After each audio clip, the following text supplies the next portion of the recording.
Assalamu alaikum viewers. My name is Sakif Azaningwala and as a part of Rehan AI teacher training course, I'm back with another review session of TED Talk. And the TED Talk that I'm going to review today is How Curiosity Has Paved the Way to Self-Learning by Ray Wu.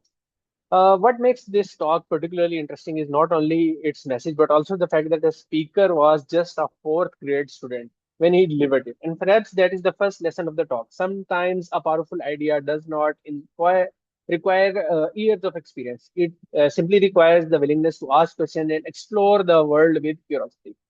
Ray, the central message is beautifully simple. Curiosity is what keeps us growing, inventing, discovering, and learning. Instead of seeing learning as something that happens only in a classroom, he presents curiosity as the force that can turn everyday experiences into opportunities for self learning. Think about how children learn. A child sees something interesting and immediately asks why. Why is the sky blue? Why does a machine work this way? Why does a Rubik's Cube move like that?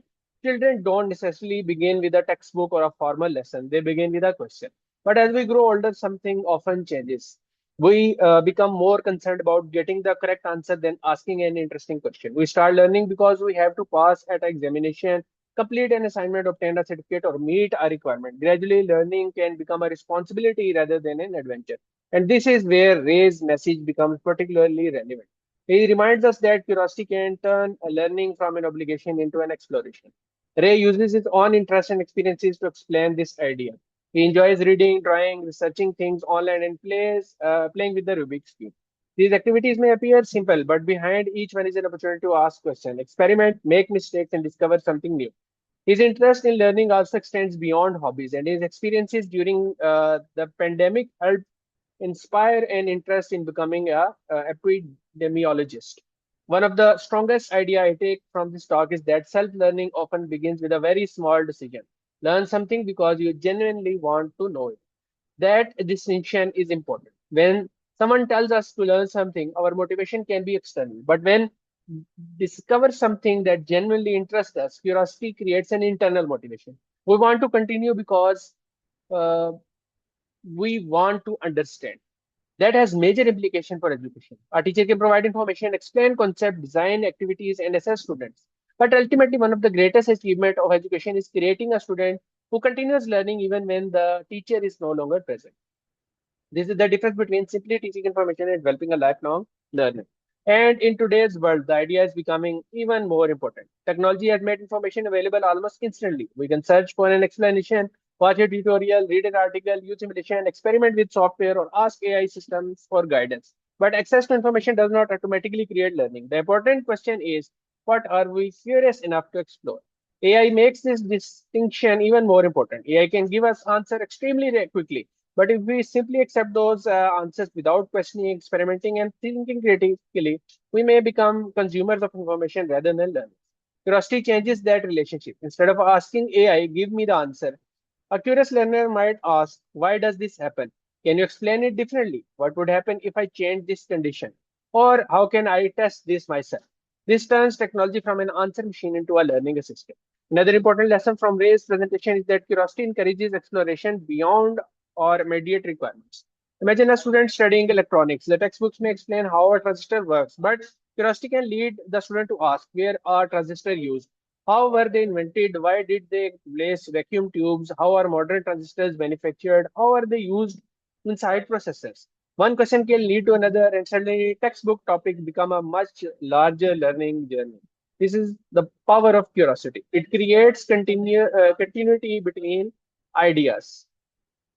And this is also the talks title, where talks titles become meaningful. Curiosity does not simply help us learn, it paves the way to self-learning because learner become responsible for discovering the next question. Ray also encourages us to introduce curiosity into our daily lives through practical habits. His message is not that we need to completely redesign education or simply or studying every day. Instead, we can begin by deliberately exploring something new simply because we are interested in it. This could be learning a new skill, reading about an unfamiliar subject, understanding how a device works, solving a puzzle, experimenting with technology, or simply asking a better question. And I think there is another powerful lesson here for teachers. Something we focus so much on completing the syllabus that we forget to create opportunity for students to wander. A good lesson should not only answer question, it should also create new questions. Instead of saying, here is the formula, memorize it, a teacher can ask, why does this formula work? Instead of simply explaining the machine, we can ask student to predict what will happen if one constant on one value changes. Instead of giving students the solution to a problem, we can give them a challenge and allow them to experiment. Ray's presentation style also deserves appreciation. He speaks in a straightforward and accessible way, uses personal experiences, and connects the abstract ideas of curiosity with things that young people can understand. The fact that he speaks as a young learner rather than a traditional academic expert actually strengthens the message because the audience was curiously being demonstrated by the speaker himself. There is also important broader message here. Age should not become a limitation on learning or sharing ideas. Ray was young, but his message is relevant to student, teacher, professional, parents, and lifelong learners. So that was a very interesting TED talk. Hope you enjoyed the content of the TED talk and really learned something just like me. Until next time, I will be back with another TED talk. Until then, signing off. Allah Hafiz.